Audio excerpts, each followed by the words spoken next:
Nobody told me you can earn a good salary and still live paycheck to paycheck. I need to know why LA is so fucking hard to rent right now. I make $100,000 a year and I am broke. What do you think is a poor salary in America? I think you would still struggle at 200.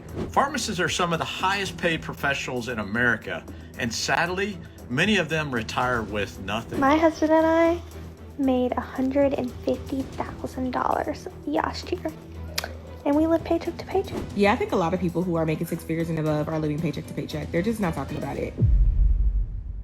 Someone making $255,000 a year just got denied a $4,000 apartment. She has a 798 credit score. She wrote a cover letter and offered to pay up front but still got denied. And here's the thing, she's not the exception in this video. 51% of Americans earning over 100K a year are living paycheck to paycheck. That's not a typo. That's a LendingClub report. Half of every doctor, lawyer, tech worker, and pharmacist you know is one missed payment away from panic, and none of them are telling you. I call this the six-figure silence. And today, I'm breaking the whole thing open with 14 clips from people finally saying it out loud. Hey, if you're new here, I'm Kingsley. This channel is where we take viral clips about money and turn them into the financial education you actually needed 10 years ago. Now, if you want to see more videos like this, go ahead and hit the subscribe button so you don't miss the next one. I need to know why LA is so fucking hard to rent right now. I make $200,000 to $250,000 a year. I work my ass off. I have a 798 credit score. I just put my name in for an apartment house for $4,000 and I got denied. I wrote a cover letter. I got her phone number. We chatted. I told her my boyfriend's handy. I make more than enough money and my credit score is phenomenal. Why? I need to know. If there is anybody that could tell me why I keep getting rejected by these places where I have more than enough money to rent, I don't get it. It's so frustrating and it like breaks my heart every single time. Now let me say what she's actually saying. She earns $250,000 a year. She has a 798 credit score. That's top 2% in America, and she got rejected on a $4,000 apartment. Now most people watching this think she must be lying or perhaps hiding something, but the truth is simpler and darker. The math has changed and nobody sent out a memo. $4,000 a month in rent is $48,000 a year in shelter alone. On 250K gross after tax, she's netting somewhere around 160K. Now that means rent is eating 30% of every dollar she actually gets to spend. Before food, before her car, before health insurance. Now here is the modern trap in one sentence. The number on your offer letter is not the number the world uses to judge you, which is exactly what this next person is reacting to. I was on TikTok, my For You page, a woman popped up and she was like, me and my husband make $150,000 a year. A lot, right? Well, to me, that's a lot. And she's like, we live paycheck to paycheck. And I'm like, wait, in my head, I'm like, we live paycheck to paycheck. You make $150,000, how are you living paycheck to paycheck? And she was just saying like, even if you make more, you still live paycheck to paycheck. And now I'm in my brain like, so we're trying to grind to make all this money, but we're still gonna live paycheck to paycheck? Like, that's what she's making me think. And I don't want to believe that's true, but is that technically true? She's like, I have a house, I have 2 cars, I do this and this with my kids, but we still live paycheck to paycheck. And I'm like, is there even a point of trying to grind? Like, is there a point where you're just like catching the money, but you still live paycheck to paycheck? Like, it's like a circle. It would be never ending. And I'm just like, for people that actually make $150,000, do you live paycheck to paycheck? Is that true? Because I don't want to believe it's true. This clip has 1 million views because she's saying out loud the thing every worker in America is quietly thinking. So we're grinding to make more, but we're still gonna live paycheck to paycheck. That is the six-figure silence being broken in real time. But here's what I want you to sit with. The same 150K salary in 2005 bought you a house, a car, kids, and a vacation. But the same number today is barely rent and daycare in most metros. Someone makes 100K a year. Do you consider them rich, broke, or middle class? I think middle. Middle? I think broke. Broke? Yeah. Someone makes 100K a year. Do you consider them rich, broke, or middle class? Broke. Lower middle class. Lower middle class? Yeah. Like barely. Broke. For sure. Yeah, like Broke. instantly You are broke. So what would make them not broke? What would make them middle class?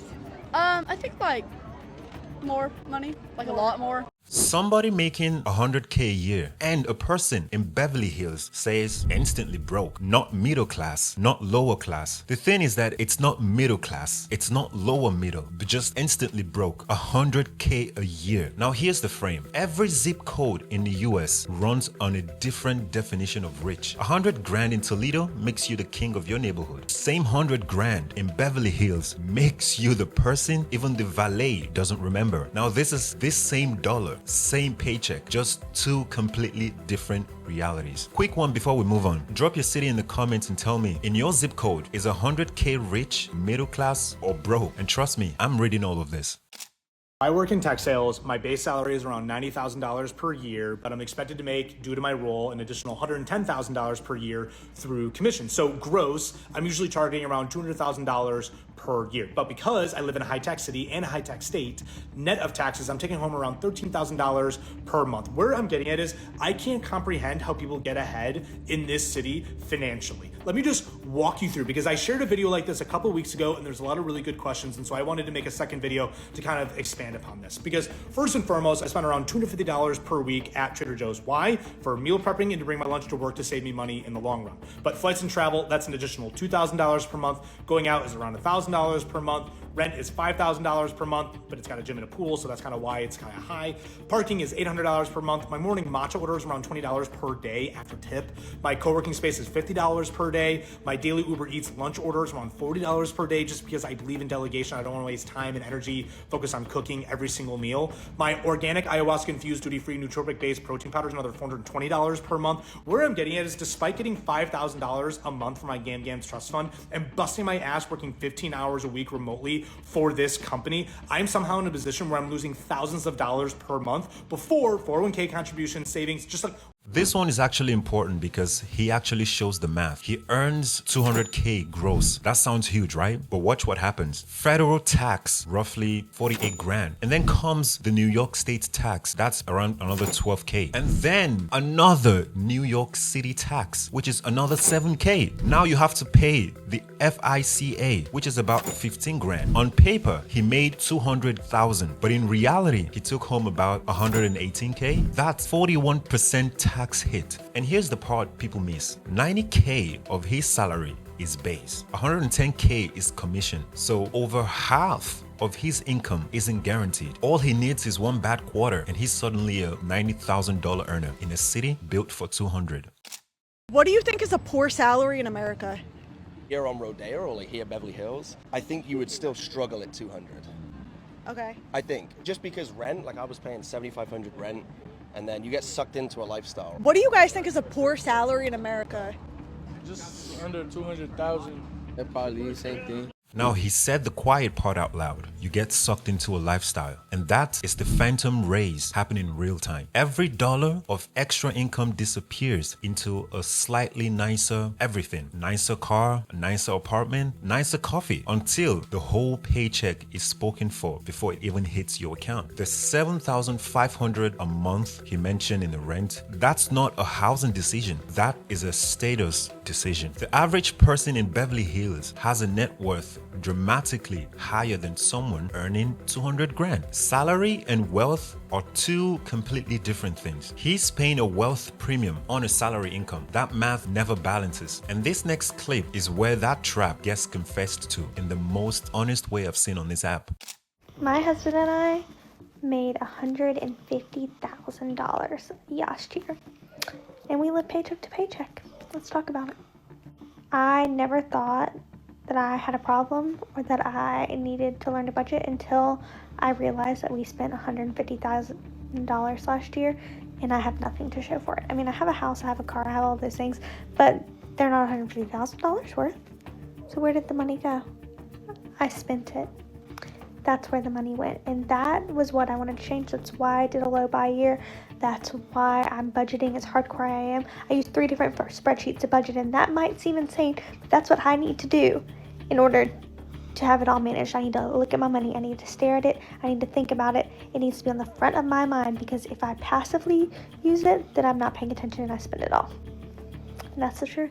That's the most honest thing said in this entire video. We spent $150K last year and I have nothing to show for it. She didn't blame the government, you see. She blames taxes. She didn't blame the economy. She looked at her own bank statement and said, I spent it. Now that's the answer more people need to hear, because half of the high earners are broke. Content on this app is finding new ways to say it's someone else's fault, and it isn't. Some of it is you, some of it is me, some of it is just the choices we made when the raise hit.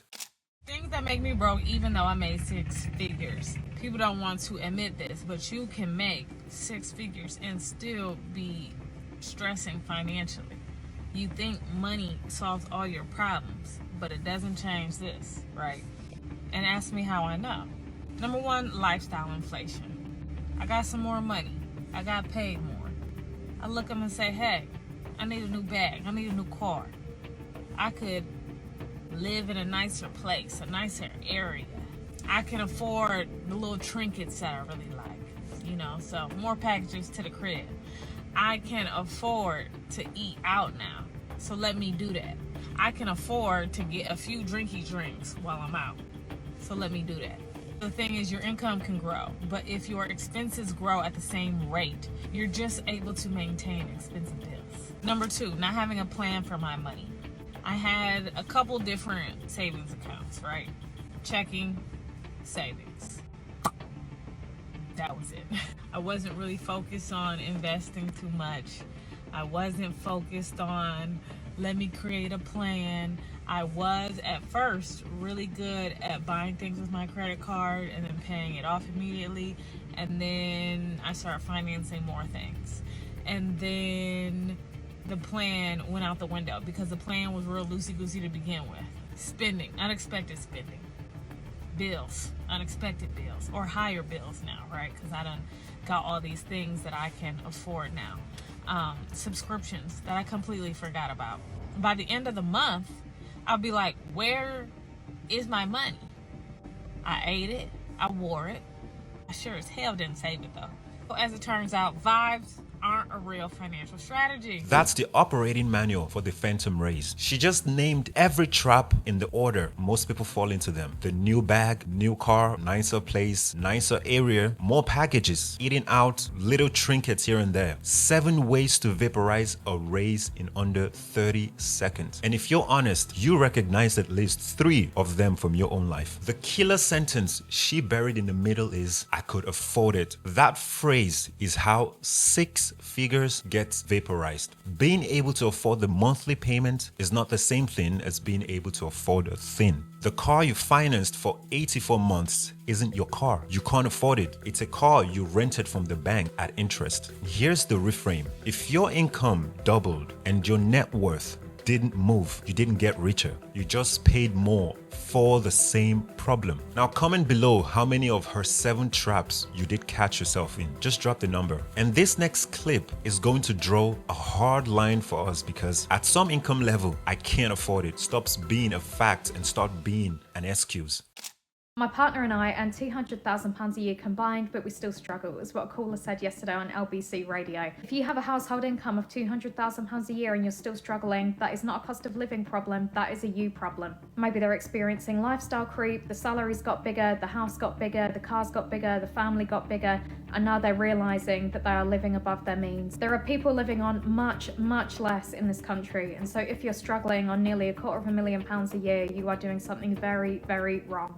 I'm not gonna lie, I love this woman, and she said what I would have said, and she has a British accent, so it hits 10 times harder. £200,000 a year, that's roughly 250 grand US household combined. Someone called and said they were struggling. Now her response was, that's not a cost of living problem, that's a you problem. And she's right. There are millions of people surviving on a fraction of that. Full families, kids, mortgages on 40, 50, 60 grand a year. And if you cannot make $250,000 work, that problem is not the economy. Here's how you know which bucket you're actually in. Go ahead and look at your fixed monthly expenses: rent, car, insurance, subscriptions, childcare, and whatnot. If they add up to more than 50% of your net income, you, my friend, have a lifestyle creep problem. Yeah, I think a lot of people who are making six figures and above are living paycheck to paycheck. They're just not talking about it. Especially if you're a first generation anything. Like if you grew up without money, either one of two things are going to happen. One, you either hoard that money for your entire life because you're so afraid to spend it, or second, you just keep spending it. And you spend it and you spend it because you don't know what to do with excess. You're not used to excess. And so the learning curve is a little longer, and I don't think you should feel guilty about that. If you are a high earner and still trying to figure out how to budget money, give yourself some freaking grace, because at the end of the day, you don't know what you don't know. The best thing that you can do is have awareness, seek out information from people that you can relate to or have walked similar paths as you, and keep trying. Don't give up. This is the smartest take in the entire video, and it has barely 76k view because it doesn't rage bait. So let me give her the credit she's owed. If you grew up a first generation without money and now you make money, one of two things happens. You either hoard it forever because you're scared to spend $1 and lose it, or you burn through it because you were never taught what to do with access. Now both are trauma responses. Neither is a plan. When people earning over $200,000 are still feeling the pinch, do you wonder why? I know it comes down to the fact that they've likely adjusted their cost of living each time they got a pay rise, rather than putting it toward things that actually help their financial future. So if you get a pay rise, are you just going and spending that on an extra dinner or putting it toward holidays every year? Or are you putting it toward further debt repayments, or investing it into the shares or your super, or something toward your financial future? A lot of people tend to adjust their cost of living each time they get a pay rise, so they're constantly feeling the pinch, because as well as them just spending it on other discretionary expenses, they're not actually adjusting for inflation in other areas, like the fact that interest rates on mortgages are changing and the cost of living is going up. So rates are more expensive, gas, electricity, everything's going up. And if they're utilizing their extra cash flow to discretionary spending, they're probably feeling the pinch as a result of that. What do you reckon? She just gave you the whole game in one sentence. When you get a raise, you're adjusting your cost of living each time you get one, instead of your investments. And that right there is the phantom raise. Here's the rule I want you to write down. The 50-50 raise rule. Next raise, half to lifestyle and then the other half to your future. Not zero to lifestyle. That's a debt and nobody keeps it. Let me show you what that looks like in real dollars. Say your next raise gives you an extra $1,000 a month after tax. Under the 50-50 rule, 500 goes to whatever you want and the other 500 goes into an index fund and never comes back out. Do that for 20 years at an 8% average return. That's about $294,000, almost 300 grand from one raise you split in half. Now, if you put the whole 1,000 in, you're looking at nearly 600,000. And habits are the reason some people making 80 grand retire wealthy, while people making 300 grand retire broke, which is what this next clip is really about. Nobody told me you can earn a good salary and still live paycheck to paycheck. So I want to share with you the 5 signs that I missed where I was secretly living paycheck to paycheck. Firstly, I thought I was fine simply because I could afford the monthly payment. I had a car loan where I was paying almost £300 a month and I could afford it. So I thought everything was fine until my work started saying that they were making cuts and they were going to start laying off employees. And I was thinking, oh, if I get made redundant, how am I gonna, make this car payment? Because I have no savings. So as long as my salary was coming in every month, I could afford the car payment. If my salary disappeared, I'd be in trouble. The second sign was when my overdraft became my emergency fund. Every time something unexpected happened, like if my car broke down or if I had to suddenly get new tires, instead of me relying on savings because I didn't have any, I would have to rely on my overdraft. The third sign, similar to the second, but these expenses that came up that actually I knew about, they were planned, ended up pushing me back in debt. My car insurance was due every single year, but for some reason I never had money to pay for it, and so I ended up having to go back into my overdraft to pay for it. The fourth sign was that I was making my debt payments every single month, but it felt like the balance was barely moving, and that's because I just focused on making minimum payments instead of actually trying to overpay on the debt to pay it off more quickly. And the fifth sign was that I kept earning more money and I still didn't know where my money was going. Hence why I still had my maxed out overdraft of £2,000 and ended up having £16,000 of debt overall. It was only until I recognized these signs and realized, oh, these are the issues that are causing me to continue to live paycheck to paycheck. Once I actually fixed them, I was then able to pay off my entire 16K debt in less than 18 months and stop living paycheck to paycheck too. The first line she said is the single most dangerous sentence in personal finance. I thought I was fine because I could afford the payment. Payments are how the modern economy sells you things you don't own. You don't own the car. You rent it from a bank for 84 months. You don't own the phone. You rent that as well from Apple for 36 months. You also don't own the couch. You rent it from Wayfair on a BNPL plan. Every payment looks small on its own, but then stack them and they eat your paycheck. Here's the real test she's giving you. If your job disappeared tomorrow, and be honest, no notice, how many months could you cover from savings without touching your credit cards? If that's 6 months or more, you're okay. But if it's 3 to 6, you're kind of vulnerable. But if it is under 3 months, you're secretly paycheck to paycheck.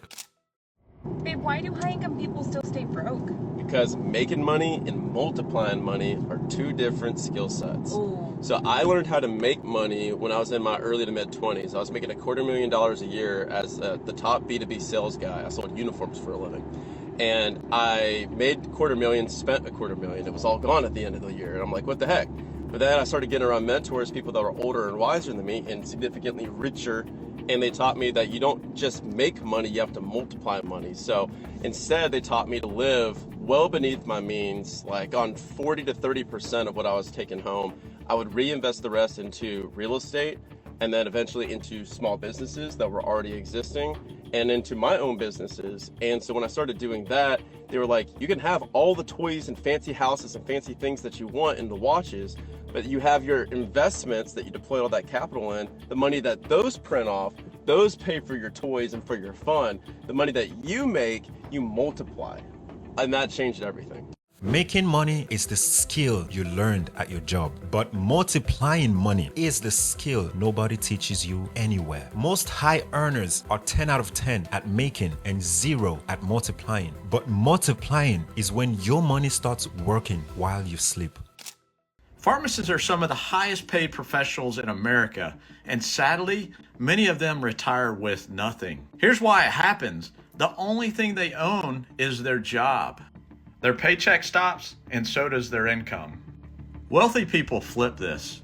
They spend their income on assets that pay them whether they show up or not. Now, he said one line that I want to hammer on. The only thing they own is their job. Pharmacists make around, say, 200 grand a year, and doctors around 300 to 500. Big law associates, 300 to 500. Big techs around 200 to 400. And all of these professions were solid as the safe, secure, wealthy path. And a shocking number of them retire broke, because the credentials and the paycheck were the only asset they built. No second income, no investments, no businesses, no real estate. The second the paycheck stops, the income stops. That's not wealth. That's a rental agreement with your employer.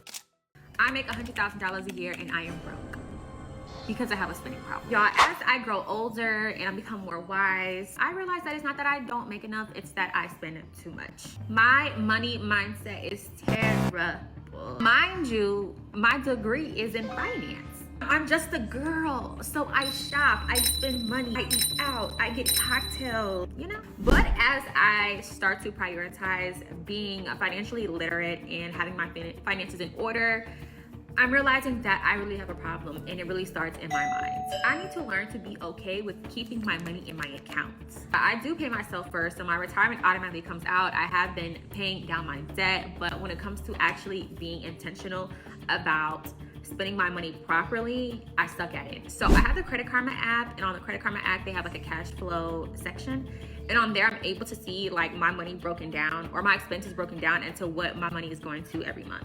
From there, I've been able to see that my money is going 2 places, y'all. Food and spending money on shopping and beauty and hair and nails. Now that's the perfect ending to this whole video. She has a finance degree. She makes 6 figures. She knows the theory and she's still broke because knowledge alone doesn't fix it. Behavior fixes it. The pharmacist who read every retirement blog and still doesn't invest is broke. The banker who can quote every stat about compound interest and still leases a new car every 3 years is broke. Knowing the answer and doing the answers are 2 completely different sports. If you don't invest a fixed percentage of every raise before you know what it feels like to have it, you will never build wealth. And I mean ever, no matter what you earn.